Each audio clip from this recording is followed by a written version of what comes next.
একটি শিশুর কান্না শুধু তার মায়ের হৃদয় বিদারিত করে না, তা কাঁপিয়ে তোলে বিশ্ব মানবতাকেও। যখন গাজার আকাশে আগুন জ্বলে, যখন প্যালেস্টাইনের মাটিতে শিশুর রক্ত পড়ে, যখন অ্যাপ্রন পড়া একজন প্যারামেডিক বাঁচাতে গিয়ে নিজেই মৃত্যুর কোলে ঢলে পড়ে, তখন আমরা বাংলাদেশের প্যারামেডিকরাও চুপ থাকতে পারি না। গাজায় ফিলিস্তিনিদের উপর হামলা, 15 জন নিরীহ প্যারামেডিকের নির্মম হত্যা, এটা শুধু একটি প্রাণহানিই নয়, এটা পুরো মানবতার বুকে ছুরি চালানো।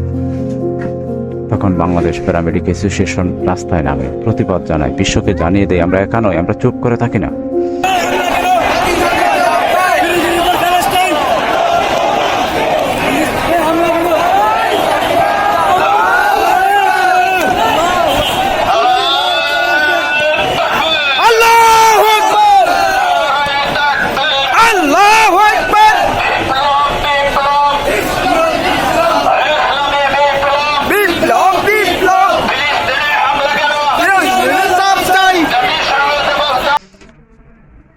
বাংলাদেশ কমিউনিটি প্যারামেডিক অ্যাসোসিয়েশন আজ রাস্তায়।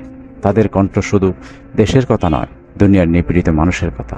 তারা প্রতিবাদ জানায় যে কোনো অত্যাচারের বিরুদ্ধে, যেখানেই হোক না কেন। আমরা কেবল দেশের প্রত্যন্ত অঞ্চলে স্বাস্থ্যসেবা দেয় না, আমরা কেবল ড্রেসিং করি না, আমরা কেবল ইঞ্জেকশন দেই না, আমরা কেবল প্রেশার মাপি না, আমরা প্রাথমিক মানবতাও রক্ষা করি। আমরা শুধু দেশের নয়, দুনিয়ার সকল অবহেলিত মানুষের পাশে আছি। হত্যার বিরুদ্ধে বাংলাদেশ কমিউনিটি প্যারামেডিক অ্যাসোসিয়েশনের পক্ষ থেকে লং মার্চের আয়োজন করা হয়েছে। যে সকল কমিউনিটি প্যারামেডিক্স মারা গেছে।